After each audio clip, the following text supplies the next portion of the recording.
Hey guys, welcome back to my YouTube channel unique classes. तो आज जो हम हैं एस्टेट की अपनी इकोनॉमिक्स की फ़र्स्ट क्लास ले रहे हैं और इस क्लास में आज हम करने वाले हैं अर्थव्यवस्था की केंद्रीय समस्या। और आपको पता होगा इससे काफ़ी क्वेश्चंस बार बार पूछे भी जाते हैं, आपको क्लियर हो जाएगी काफ़ी सारी चीज़ें और मैं बताऊँगी साथ साथ में किस तरीके से क्वेश्चन पुट आउट किए जाते हैं एस्टेट के द्वारा। तो चलिए स्टार्ट करते हैं बिना कोई टाइम वेस्ट किए। और अगर आपको ये वीडियो अच्छी लगे तो आप लाइक कर सकते हैं, शेयर कर सकते हैं और टेलीग्राम ग्रुप को ज्वाइन करना बिल्कुल भी मत भूलिएगा, लिंक डिस्क्रिप्शन बॉक्स में दिया गया है। बाकी प्लेलिस्ट जो है उनको भी आप चेक कर सकते हैं, प्रीवियस ईयर करवाए जाते हैं एस्टेट टीजीटी सोशल साइंस का, तो आप उसे भी देख सकते हैं। तो देखिए उससे आपको आइडिया मिल जाएगा किस तरीके से क्या क्या चीज़ें पूछी जाती हैं। अगर हम अर्थव्यवस्था की केंद्रीय समस्याओं की बात करें तो उससे पहले हमें जो है थोड़ी सी और भी चीज़ें जाननी होंगी, जैसे कि आर्थिक समस्या क्या होती है। तो चलिए बात करते हैं आर्थिक समस्या की। आर्थिक समस्या क्या होती है, आपको बस एक ही वर्ड याद रखना है, एक ही चीज़ याद रखनी है। आर्थिक समस्या जब भी पूछा जाए तो चयन की समस्या होती है, यानी कि हम जो है चयन करने में, यानी कि आपके पास क्या है। अभी हम एग्जाम्पल के थ्रू भी समझेंगे, क्योंकि जो इकोनॉमिक्स है उसे एग्जाम्पल अपने डेली लाइफ से जोड़कर नहीं देखोगे तो आपको समझ में आने वाले नहीं हैं। तो चयन की समस्या है, इसमें क्या होता है कि हमारे पास क्या है, हमारे पास चयन करने के लिए कुछ ऑप्शन होते हैं जिनमें से हमें चुनाव करना पड़ता है और उस टाइम पर हमें जो है अपनी आर्थिक समस्या महसूस होती है। अब एग्जाम्पल लेते हैं, मान लीजिए आपके पास क्या है 20 रुपये हैं और आपको क्या है, आपके सामने तीन जो वस्तुएं रखी गई हैं और तीन वस्तुएं क्या है 10, 10 और 10 की तीन ये वस्तुएं हैं। और इसमें से आपको क्या है, आप इन 20 रुपये में से कोई दो ही वस्तु ले सकते हो, क्योंकि तीनों की तीनों खरीदनी है तो आपको 30 रुपये जो है पे करने पड़ेंगे, पर आपके पास क्या है 20 रुपये हैं। तो इसलिए आपको क्या है, अब यहाँ पर आर्थिक समस्या हो रही है क्योंकि आप चयन की समस्या में फंसे हुए हैं। अब आपको क्या चूज़ करना है कि कौन सी वस्तु जो है बहुत इंपॉर्टेंट है जो मुझे लेनी है। ठीक, तो ये होती है हमारी आर्थिक समस्या, जिसमें क्या होता है, इसमें जो सीमित संसाधनों की वजह से, क्योंकि आपको पता होगा हमारे जो संसाधन है वो क्या सीमित है, ये बात आपको हमेशा ध्यान रखनी है।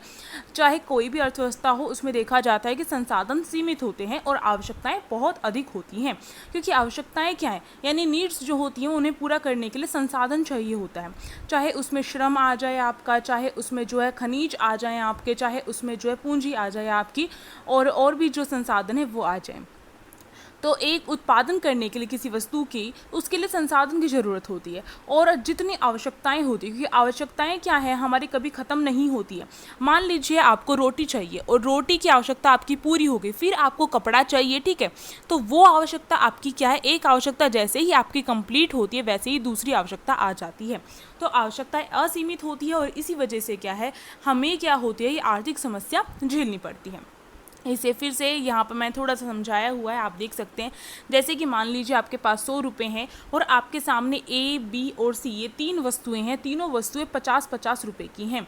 ठीक, इसमें से आपको क्या है 100 रुपये ही हैं तो आपको क्या है दो ही वस्तु खरीदनी पड़ेगी, क्योंकि दो वस्तु 50-50 की हैं तो 100 हो गए। एक वस्तु आपको छोड़नी पड़ेगी। अब जो छोड़नी पड़ेगी उसे चयन करना पड़ेगा कि कौन सी वस्तु मोस्ट इंपॉर्टेंट है, मेरी कौन सी ऐसी आवश्यकता है जो इस वस्तु से पूरी हो सकती है, वो दो वस्तुएं आपको लेनी पड़ेगी। आर्थिक समस्या होती है आपकी। अब देखिए जो आर्थिक समस्या है वो क्यों उत्पन्न होती है, थोड़ा सा मैंने पहले ही बता दिया कि संसाधन सीमित होते हैं। संसाधन सीमित, जैसे मैंने बता दिया कि जो संसाधन होते हैं वो हमारे सीमित होते हैं और हमारी जो आवश्यकताएं वो अधिक होती हैं, असीमित आवश्यकताएं होती है, इस वजह से भी क्या होता है, आर्थिक समस्या हमें होती है। तीसरा जो है संसाधनों का वैकल्पिक प्रयोग।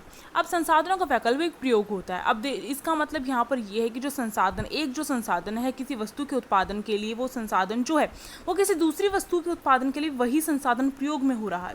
यानी मान लीजिए एक संसाधन जो है दो वस्तुओं के यूज़ में आ रहा है, तो संसाधनों के वैकल्पिक प्रयोग जो हैं वो भी जो है इस वजह से संसाधन कम पड़ जाते हैं। अब मानो मुझे क्या है ए, बी और सी वस्तु का निर्माण करना और ये तीनों की तीनों वस्तुएं एक ही संसाधन से पूरी हो सकती हैं। अब ये संसाधन तो इन तीन वस्तुओं में डिवाइड हो जाएगा। अब मान लीजिए मुझे ए वस्तु का उत्पादन करना है और उसके लिए जो संसाधन है वो पूरा का पूरा इसी पर क्या है, इसी पर लगाया जाता है, तो इसका मतलब ए वस्तु का उत्पादन अधिक होगा, पर यहाँ पर क्या है, यहाँ पर वस्तु का उत्पादन कम होगा। तो आप इस तरीके से समझ सकते हैं। जैसे कि यहाँ पर एग्जाम्पल लिया गया है कि आप जैसे दूध है, दूध जो होता है चाय बनाने के लिए भी यूज़ होता है, पनीर बनाने के लिए भी और दही बनाने के लिए भी, ये भी वस्तुएं हमारी मार्केट में बेची जाती हैं। तो ये सारी, जैसे दूध जो है इन तीनों में विभाजित हो गया, तो वैकल्पिक प्रयोग होते हैं संसाधन के, इस वजह से भी आर्थिक समस्या उत्पन्न हो जाती है।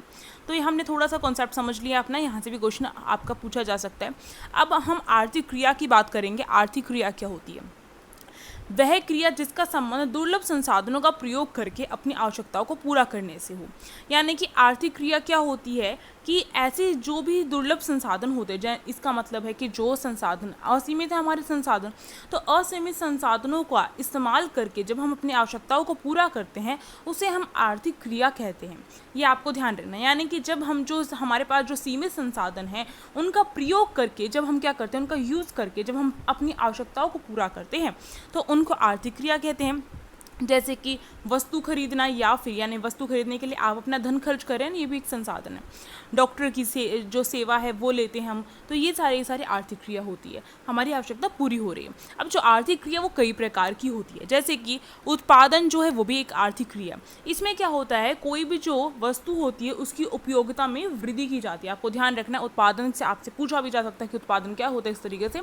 तो उत्पादन क्या होता है, जब किसी भी वस्तु, जो भी वस्तु है उसकी उपयोगिता में वृद्धि होती है तो उसे उत्पादन कहते हैं। जैसे मान लीजिए मैं लेती हूँ एग्जांपल लकड़ी जो है वो लकड़ी अगर आप खरीदने जाएंगे तो उसका बहुत कम मूल्य होगा, पर उसी लकड़ी से जब हम फर्नीचर बना देते हैं तो उसका मूल्य क्या बढ़ जाता है। इसका मतलब हमने क्या किया है, हमने उस वस्तु जो ये कच्चा माल लकड़ी है उसका यूज़ करके हमने फर्नीचर बनाया है। कच्चा माल क्या होता है, जो हमारा रॉ मटेरियल होता है जिसके द्वारा हम किसी वस्तु का निर्माण करते हैं, तो वो कच्चा माल कहलाता है। तो ये फर्नीचर बना है तो इसमें वृद्धि हुई है, तो यानी कि किसी वस्तु की उपयोगिता में जब वृद्धि हो जाती है उसी को उत्पादन कहा जाता है।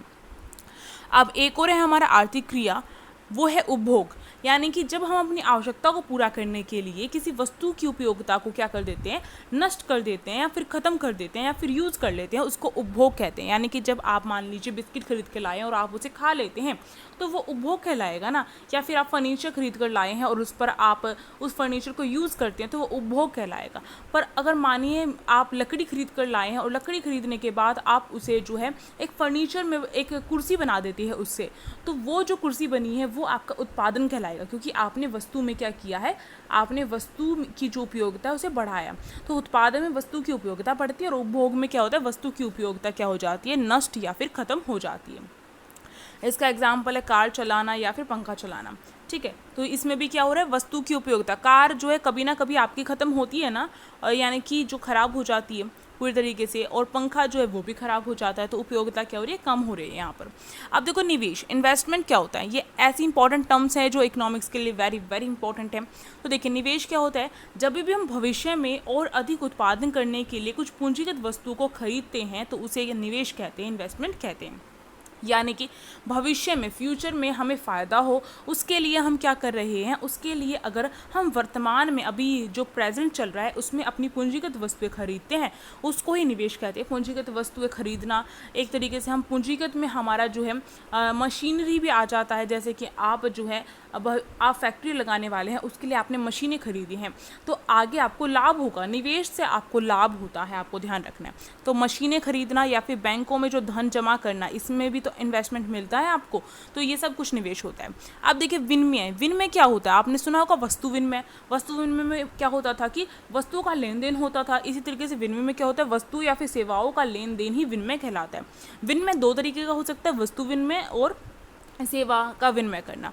वस्तु विनिमय में अलग अलग जो बाजार में जो वस्तु की कीमतें होती है उसका निर्धारण होता है, और सेवा विनिमय में सेवाओं का जो निर्धारण है वो होता है, साधनों का निर्धारण। साधन क्या होते हैं, इंपॉर्टेंट है, साधन के अंदर क्या क्या चीज़ें आती हैं आपकी। तो साधन में भूमि, श्रम, पूंजी, उद्यम, ये 4 चीज़ें आती हैं, नोट कर लीजिए, साथ साथ में नोट्स बनाते हुए चलिए आप सभी। अब देखिए जो हमारा मेन टॉपिक है जो अर्थव्यवस्था की केंद्रीय समस्याएं, वो अभी हम समझने वाले हैं।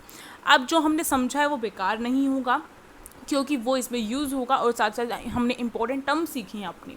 देखो अब फटाफट इस वीडियो को लाइक कर दो, क्योंकि अगर अभी तक लाइक नहीं किया है तो इसका मतलब मैं यही समझूंगी कि आपको वीडियो अच्छी नहीं लगी है। एक छोटी सी कमेंट करके मुझे कमेंट बॉक्स में क्या कर सकते हो, मोटिवेट भी कर सकते हो।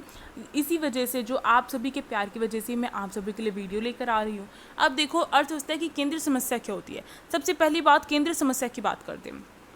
ये जो होती है केंद्रीय समस्या, ये एक ऐसी आर्थिक समस्या होती है जिनका जो सामना है प्रत्येक अर्थव्यवस्था को करना पड़ता है। यानी कि ये कुछ आर्थिक समस्याएं, जो अभी हमने समझा था आर्थिक समस्याएं क्या होती है, कि जो सीमित संसाधन होते हैं और हमारी आवश्यकताएं बहुत अधिक होती है, उसमें हमें चयन करना पड़ता है। तो ये जो है ये आर्थिक समस्या होती है। तो ये जो आर्थिक समस्या होती है ये हर अर्थव्यवस्था में जो है पाई जाती है, तो इसको ही केंद्रीय समस्या कहा जाता है। अब चाहे वो विकसित अर्थव्यवस्था हो, चाहे वो विकासशील अर्थव्यवस्था हो, हर अर्थव्यवस्था में पाई जाती है केंद्रीय समस्याएं, आपको ध्यान रखना है। अभी रिसेंट में जो 2022 का पेपर हुआ था उसमें इससे क्वेश्चन आया था। अगर आपने लास्ट वाली वीडियो नहीं देखी है तो उसे देखिए, उसमें आपको पता चलेगा प्रीवियस ईयर की कि मैंने ये जो है आपको वहाँ पर बताया है। आप देखो, जो आर्थिक समस्या और केंद्रीय समस्या में फिर अंतर क्या है। आर्थिक समस्या एक व्यक्ति के लिए होती है और केंद्रीय समस्या क्या होती है, संपूर्ण अर्थव्यवस्था के लिए होती है, पूरी अर्थव्यवस्था के लिए होती है। ठीक है, ये ध्यान रखना है। अब देखो, केंद्रीय समस्या क्या है, 3 प्रकार की होती है, 3 टाइप हैं इसके। पहला क्या उत्पादन किया जाए, दूसरा है कैसे उत्पादन किया जाए, और तीसरा है किसके लिए उत्पादन किया जाए। 3 आपको ध्यान रखने हैं।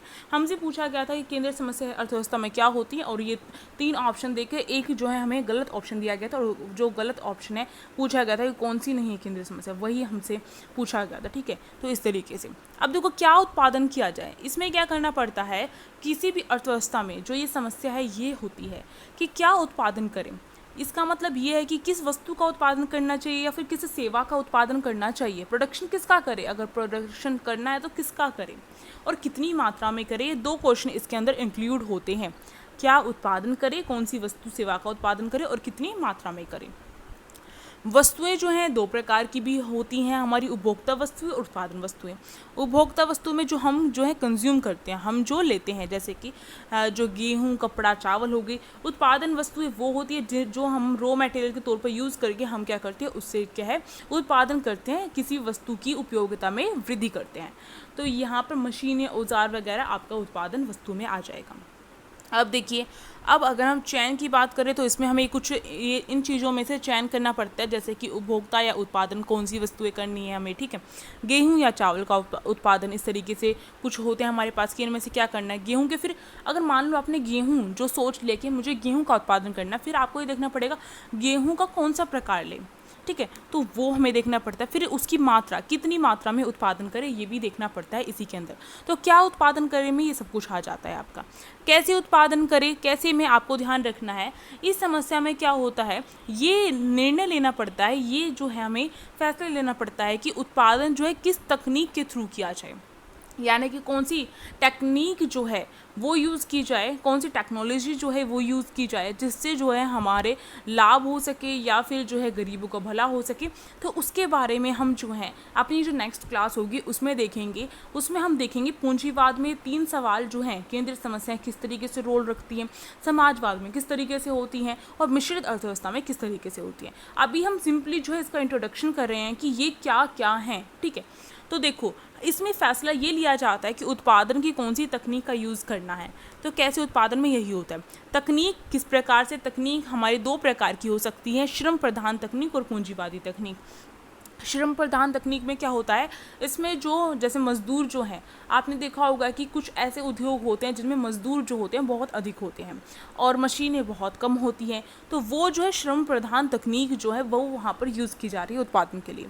अगर हम पूंजीवाद की बात करें तो इसमें लाभ कमाना होता है अधिक से अधिक, और पूंजी का मतलब ही क्या होता है, मशीन से होता है, आपको ध्यान रखना। तो इसमें क्या है, श्रमिकों की मात्रा कम होती है और मशीनों की मात्रा अधिक होती है, क्योंकि उससे ज़्यादा उत्पादन होता है। तो ये आपको ध्यान रखना है। अब देखो, किसके लिए उत्पादन किया जाए, ये नेक्स्ट क्वेश्चन होता है। किसके लिए, यानी कि कौन सी जो हमारी इतने सारे जो हमारे जो वर्ग है, इतने वर्गों में समाज बटा हुआ है, तो किसके लिए उत्पादन किया जाना चाहिए।